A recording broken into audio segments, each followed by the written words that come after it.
Arkadaşlar eğitim serimizin son videosuyla karşınızdayım. Bu videoda sizlere bu eğitim serimiz içerisinde neler yaptığımızı özet şekilde anlatmaya çabalayacağım. Ardından sizlerin herhangi bir yerde sorun yaşadığında bizlere nereden iletişime geçebileceğinizi veya geliştirilmesi istediğiniz konular varsa nereden yazabileceğinizi göstereceğim. Hazırsanız başlayalım.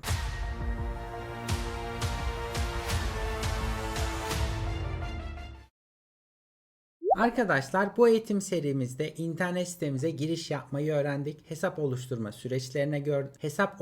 süreçlerini gördük. Ardından sizlerle Süpertrend indikatörünü belirledik. Bu bir basit bir indikatördü ve indikatörlerimizin kodlarına nereden ulaşabileceğimizi, TradingView içerisinde kodlara nasıl bakabileceğimizi öğrendik. Kodun robota uygunluk durumunu değerlendirdik. Eğer kodun içerisinde alarm koşullarımız varsa veya long short durumları varsa veya siz bir kodu yapıştırdıktan sonra açıklama kısmına ayrıntılı bir şekilde bunu belirtirseniz sistem için yeterli giriş ve çıkış koşulları oluşturmuş olacaksınızdır. Bu kodlarımızı AlgoRobot sitemize nasıl yükleyebileceğimizi size gösterdim. Kendi stratejilerimiz içerisinde burada yeni dönüşüm talebi ile sisteme kendi yazılımımızı robota dönüştürme teklifi yapabiliyoruz. Bir sonraki konumuzda robot onay sürecimizi anlattım. Burada internet sitemize geldiğimizde sizin yüklemiş olduğunuz kodların neden onaylandığını veya reddedildiğinde neden reddedildiğini, nereden ulaşabileceğinizi veya talep ettiğiniz kodunuz onaylanmış ise nereden dönüştürülmüş koda erişebileceğinizi aktardım arkadaşlar.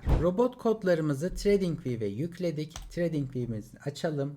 PyScript kısmında burada yeni bir kod oluşturup indikatör veya strateji. Buradan kopyaladığımız kodu TradingView içerisindeki bu kısma yapıştırıp kaydettiğimizde artık istediğimiz zaman istediğimiz kadar sürede bu koda erişebiliyoruz. Ardından sizlerle OKX içerisinde API anahtarı nasıl alınabildiğini ve bu API anahtarını AlgoRobot sitemize nasıl ekleyebileceğimize ve onaylı hesap mantığının ne olduğunu size aktardım. Hesabınız en başta onaylı değilse buradan onaylama adımlarını tek tek yaparak hesabınızı bir gün içerisinde onaylatabiliyorsunuz. Son olarak sizlerle oluşturmuş olduğumuz bu stratejiyi kendi OKX hesabımıza nasıl bağlayabileceğimizi de adım adım gösterdim. Sizin oluşturmuş olduğunuz stratejiyi şöyle gösterelim. Buradan alarm kurarak ve AlgoRobot sitesi içerisindeki robotlarım kısmında oluşturmuş olduğunuz robotun TradingView mesaj bilgilerini de kullanarak bir alarm oluşturmanız yeterli olacaktır. Ve son olarak da buradaki özet tablomuzdan